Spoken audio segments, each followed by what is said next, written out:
नमस्कार दोस्तों, आज हम सीरिया के बारे में बात करेंगे जहां पे भारत की सरकार ने वहां रह रहे भारतीयों को ऑर्डर कर दिया है, सलाह दे दी है कि आप वहां से जल्दी निकल आओ क्योंकि वो देश बड़े खतरे में है और हो सकता है वो उसका नामो निशान भी मिट सकता है। इस समय ऐसी हालात हो गई है सीरिया में, उससे संबंधित होगा। और दूसरा होगा बढ़ते हुए किडनी के केसेस, डायलिसिस के केसेस बढ़ते जा रहे हैं। हिमाचल के कई बड़े हॉस्पिटल्स में डायलिसिस करवाने वाले लोगों की संख्या बढ़ रही है, तो क्यों बढ़ रही है, क्या कारण होंगे, उसके बारे में हम लोग बात करेंगे।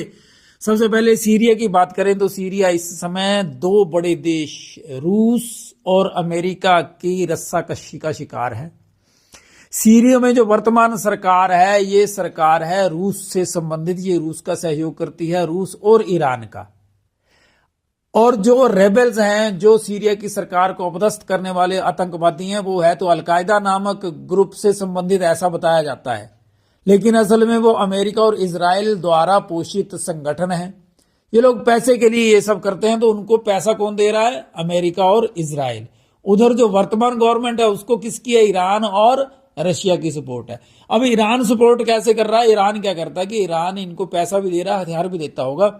साथ ही साथ ईरान क्या करता था कि यहां अपने हथियार पहुंचाता था सीरिया में, फिर सीरिया से वो हथियार स्मगल करके पहुंच जाते थे हिजबुल्ला के पास। हिजबुल्ला वो हथियार प्रयोग करता था इजराइल के विरोध में। इजराइल ने कई बार पहले भी कहा है और कई बार अटैक भी किए हैं। ये जो सड़क थी जिसके ऊपर से, जिस सड़क के द्वारा ये हथियार हिजबुल्ला तक पहुंचते थे सीरिया से। लेकिन अब अमेरिका और इजराइल क्योंकि इकट्ठे हैं, तो ये एक बहुत बड़ी जीत की तरफ कदम बढ़ाने के लिए अमेरिका ने शुरुआत कर दी है। क्या हो गया है कि जो रशिया है, रूस है, ये इस समय यूक्रेन के युद्ध में बुरी तरह फंसा हुआ है। सीरिया का मुद्दा को नया थोड़ी है, सीरिया के मुद्दे को काफी साल हो गए और ये लगातार लड़ाई चल ही रही है। अब ये इस कंक्लूजन पे पहुंचा है कि इस देश के 2 हिस्से या 3 हिस्से या 5 हिस्से कर दो, यानी कि सीरिया को खत्म करके नए देश बना दो। अब इस परिस्थिति में सबसे बड़ा फायदा कौन लेने वाला होगा? सबसे बड़ा फायदा हो जाएगा इजराइल का और अमेरिका का। इजराइल का कैसे? इजराइल के पास सीरिया का बहुत सारा हिस्सा आ जाएगा अगर इजराइल चाहेगा तो।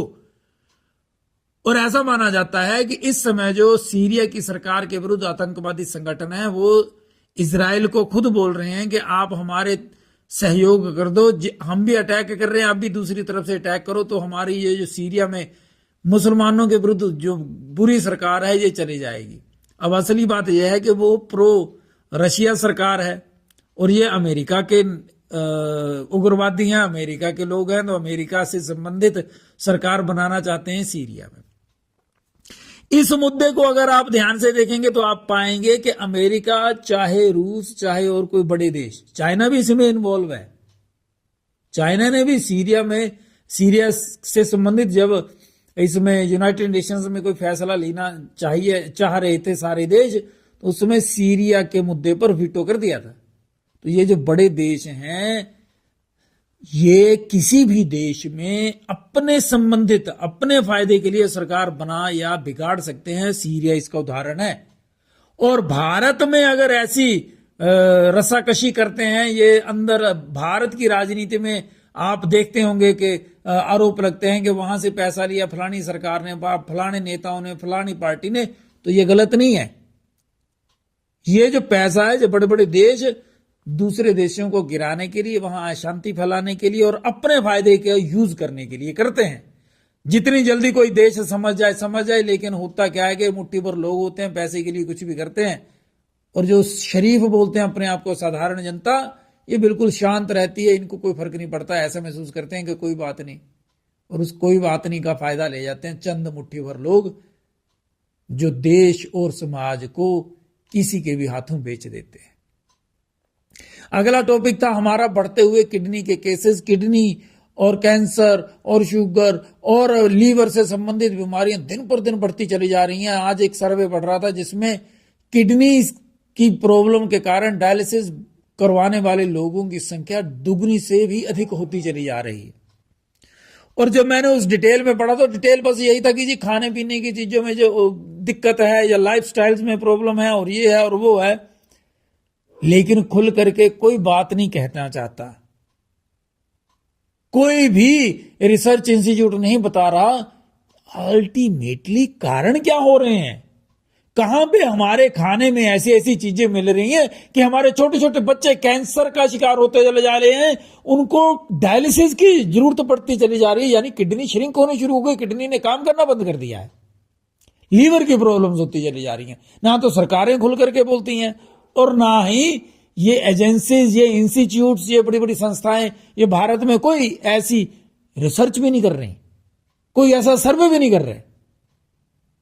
मैं थोड़ा सा ध्यान दे रहा था तो मैंने पाया, अगर आप देखिए ना कि आपके घर में कोई फंक्शन है और आपने कॉफी वाली मशीन सी आती है ना, वो कुकर टाइप, और उसमें उसकी लंबी सी नली सी होती है, आप ध्यान देंगे तो वो बनी होती है, ज्यादातर वो जो नली है वो बनी हुई होती है इसकी अपने तांबे की।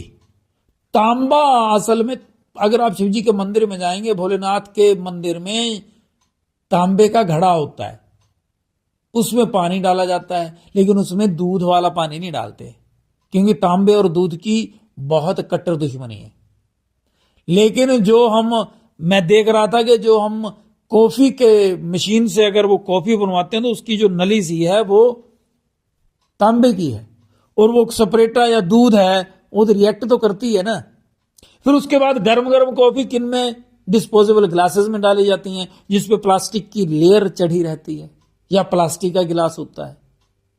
फिर ऐसे ही अगर आप ध्यान देते चले जाएंगे तो आप पाएंगे कि हमारे दिनचर्या में, हमारे रोज की नित्य नियम में, हमारे डेली बेसिस पे हम लोग जहर खा रहे हैं, जहर पी रहे हैं। और ये बड़ा दुखद है।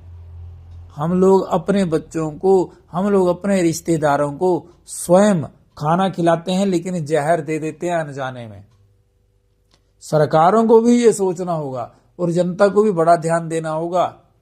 और ये जो बीमारियां हैं ये घर घर फैल रही हैं, और इसमें हो सकता है कोई ये अगर सोचे कि जी कि किसी की ये चाल हो सकती है, तो इसमें कोई बड़ी बात नहीं। किसी भी देश को अगर खत्म करना है तो उनकी नई पीढ़ियों को बीमार कर दो, नशे का आदी बना दो, बीमारियों के हवाले कर दो, तो वो देश खत्म हो जाएगा। लेकिन क्या हम लोगों की जिम्मेदारी नहीं है अपने देश, अपने समाज, अपने बच्चों को बचाने की? आप बताइएगा, अपने विचार, अपने सुझाव भी आप जरूर शेयर करिएगा।